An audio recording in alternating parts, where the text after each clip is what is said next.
আছে আমাদের সাধারণ জনগণ। আর এইভাবে যদি দেশটা চলতে থাকে একটা পর্যন্ত আমাদের সাধারণ জনগণের রাস্তায় নেমে দাঁড়াতে হবে।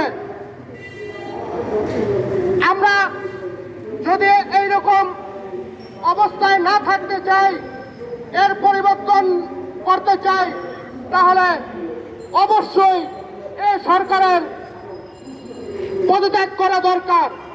আজকে আপনারা দেখতে পাচ্ছেন আলুর কেজি 70 টাকা 80 টাকা, পেঁয়াজের কেজি 90 টাকা 100 টাকা কেজি, চাউলের কেজি 60 টাকা 70 টাকা, কিন্তু আমার গার্মেন্টস শ্রমিকদের আজকে বেতন কত টাকা?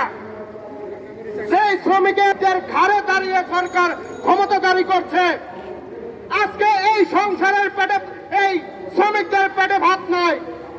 তাহলে আমাদের প্রশ্ন, আসলেই কি এই সরকার সাধারণ শ্রমিকদের সরকার, নাকি ক্ষমতাসীন লুটেপুটে এই ছাত্রলীগ, তারপর বেনজির আহমদের মতো,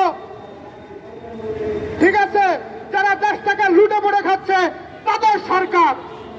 আমরা এই সরকারের পদত্যাগ চাই। আমরা শ্রমিকদের জন্য রেশনিং দাবি করেছি, আমরা দাবি করেছি শ্রমিকদের খেয়ে পরে বাঁচার মতো তাদের একটা ব্যবস্থা।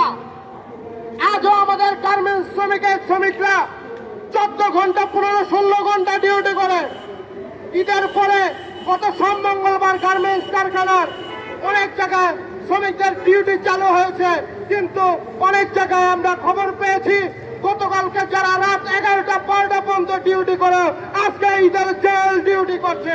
তাহলে আমাদের শ্রমিকদের স্বাধীনতা এবং চলার বিনোদন রেস্টের সময়টা কোথায়?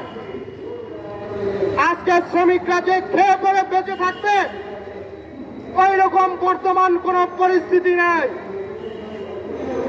ঘর ভাড়া 5,000-6,000 টাকা, বিভিন্ন জিনিসপত্রের দাম এত, কাঁচামরিচ 200-300 টাকা কেজি। আমার সাধারণ শ্রমিকের কি ক্ষমতা আছে 200-300 টাকা কেজি কাঁচামরিচ কিনে খাওয়ার?